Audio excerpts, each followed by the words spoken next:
Gentlemen, welcome back to Passioni Motori. Welcome to this new video. Today we're talking about a truly incredible story, the story of a very famous company and a company that I really appreciate a great deal. Today, in fact, we're talking about RUF.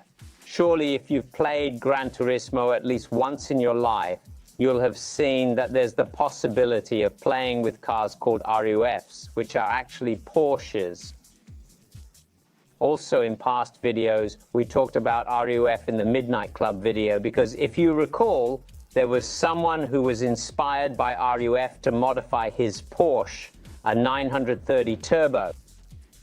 It would definitely be very interesting to also include in my car collection a RUF from that era, even though RUF still exists, of course.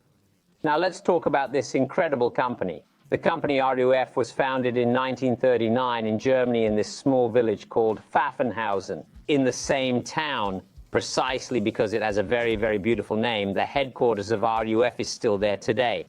So they were born there and they're still there. And that alone makes you understand a little bit about the way RUF works. But we'll get to that now.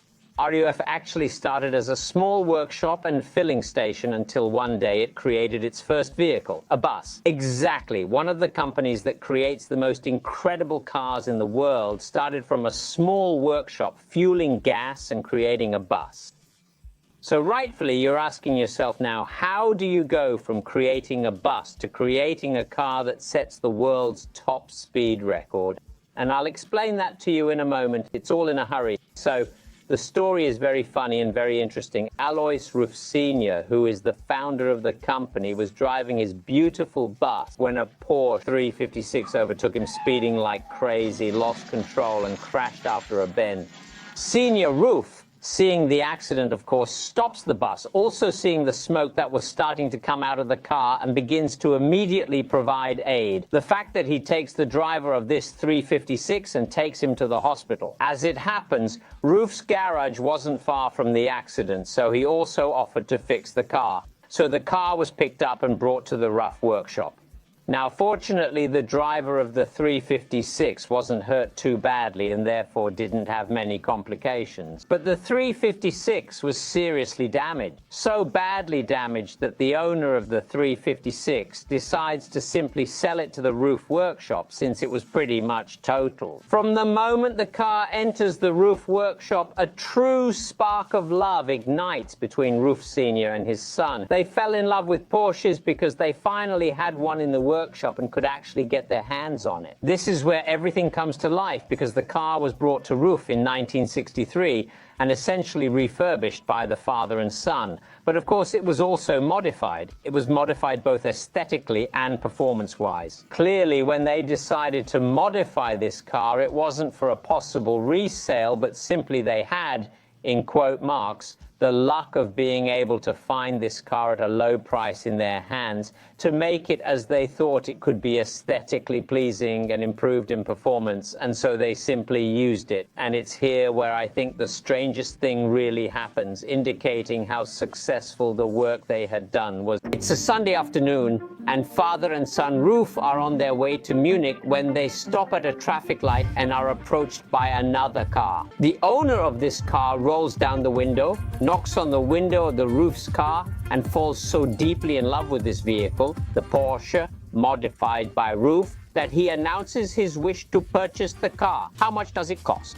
Mr. RUF Sr. is a bit taken aback because the car isn't actually for sale, and they are on their way to Munich at the time. But the gentleman is so enamored with the car that he already has the money in hand and is asking Mr. RUF to sell it to him. RUF tells him, all right, I could sell it to you, but I do not have the documents with me at the moment, so it's a bit of an issue. But this buyer is so adamant about wanting that unique car in the world, saying that it's not a problem, and he'll lend him his Porsche to go and get the documents. And so in the end, it was like that. They borrowed the buyer's 356, went to get the papers, and finally made the sale with the transfer of ownership. So this was the first RUF built, and then later also sold, even though it wasn't built for that. This is the era where RUF understands there is potential. In 1974, RUF Sr. sadly died. So the whole business, the workshop, and everything that had been built passed into the hands of the son. And fortunately, I would say, because the son has a great entrepreneurial ability and understands something has to change, we have to invest in these cars, and this is where they focus on Porsche. Among the first cars to be produced was the BTR in 1983. This Porsche was based on a 930 turbo. The car was clearly fitted with the renowned flat six, then the six-cylinder boxer turbo, and developed 370 horsepower. Keep in mind, this was during 1983, and it was this specific car that was invited for the first time in 1984 to the world's fastest car, a competition organized by the American magazine Road and Track. And at this point in the story, gentlemen, comes perhaps RUF's most famous car, one that is self-written with a capital A, the CTR Yellowbird. It was so named because it was the acronym for Group C Turbo RUF. It was clearly nicknamed Yellowbird because of its color. It was yellow. It was created from the body of a Carrera 3200 with less than 1150 kilograms of weight. The engine was, as always, a rear twin turbo and developed 450 horsepower. That car had the same horsepower as my 2021 Carrera S. I'm not sure if we realize it, but my Carrera doesn't weigh 2,300 pounds. And importantly, this was an 80s car, so it really took some guts to step on the gas. They did 0 to 60 in 3.6 seconds. Keep in mind, it had a manual gearbox and a top speed of 211 miles per hour. I don't think even my Carrera can reach that speed. The perfect chance to test this car came in 1987 during another world's fastest car competition, but it was organized in Germany on a Volkswagen track. Competing alongside the CTR were heavyweights like the Ferrari Testarossa, Lamborghini Countach, and the Porsche 959.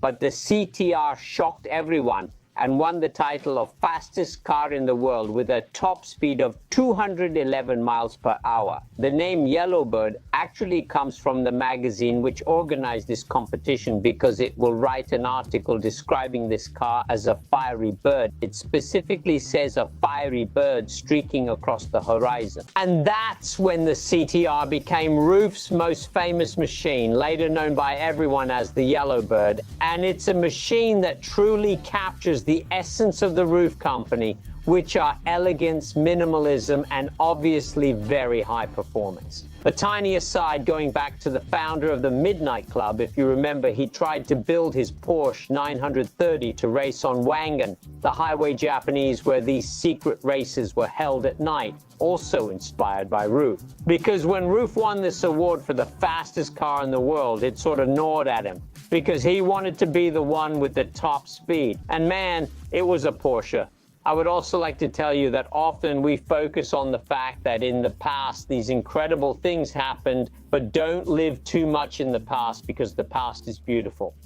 And we absolutely have to remember this. We can still experience emotions similar to those of today, exactly today. RUF, for example, still exists. And so there are many of these companies, many that maybe I will take you to the channel, trying out special cars or going inside companies to show you their production cycles. Those who follow the Passioni Motori channel will have seen that even today they're perhaps run by the family, that even today they do a lot of production by hand, and even today they have a lot of passion and a lot to offer with cars that are not electric cars, but are cars of great lust and great passion. However, as a further contribution to the incredible fame of this car, the CTR, RUF publishes the video, The Charm of the Nürburgring. I translated it into Italian for you, and it's one of the very first videos to go viral in the automotive world, also because it was one of the first automotive videos to be filmed. Think about how it was even released in VHS format, I remember, because it was in '94. I hope you too remember. You could get the videotape featuring this short film specifically about the CTR racing at the Nürburgring. It's 1989, and anyone who managed to get this tape was excited on an unbelievable level.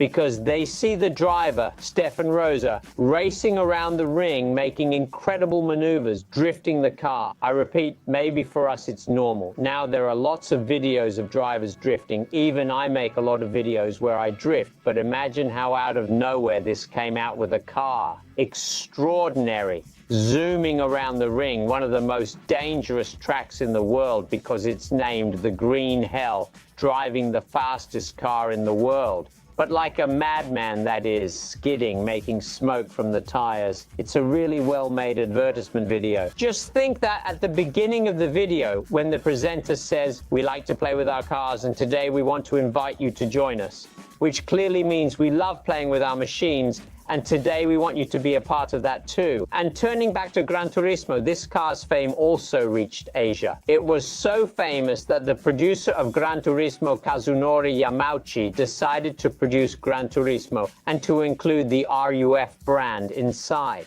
In 1988, the producer of Gran Turismo met with Mr. RUF Jr., obviously, to ask for the rights to include the most iconic RUF cars in the game. And this clearly happened. In fact, how many of us have played with RUF on Gran Turismo? I have. And for that matter, I clearly remember the iconic CTR model played on Gran Turismo. And speaking of iconic things, we can't leave out when the driver Steve Bedore, who was driving a BTR2, made his track entrance by launching from a helicopter with a gigantic green flag with the RUF emblem on it. I have to say, that was a rather striking entrance. Yes, good job. Well done, Steve. Obviously, over the years, RUF has continued production. They took many other Porsches, modified them on a Porsche base, and then gave them the RUF name. But in any case, the base was always the same until 2017. In 2017, two new models were introduced, the so-called new CTR and new SCR, and these are two cars that massively differ from the previous models because they are entirely designed by RUF. They're exactly designed, researched, and assembled within the confines of RUF's company in Pfaffenhausen. Both of them possess a carbon monocoque frame, and both have noticeably a flat six rear engine, hence a six-cylinder boxer. The CTR achieves 700 horsepower. Just imagine a car completely with a carbon monocoque with 700 horsepower.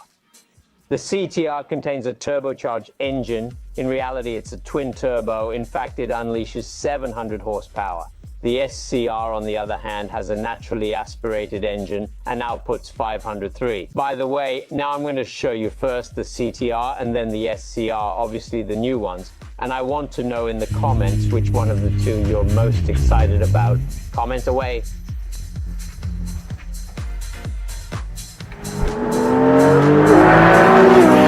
The new CTR, of course, has captured the hearts of countless enthusiasts because it has made to relive exactly what happened in the 80s, as we're talking about the CTR, which is a car that truly lives up to its name. It often happens. Let me give you an example.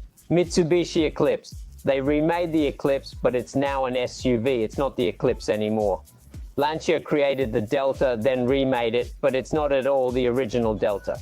In this case, however, we can say that the new CTR really embodies the name Yellowbird.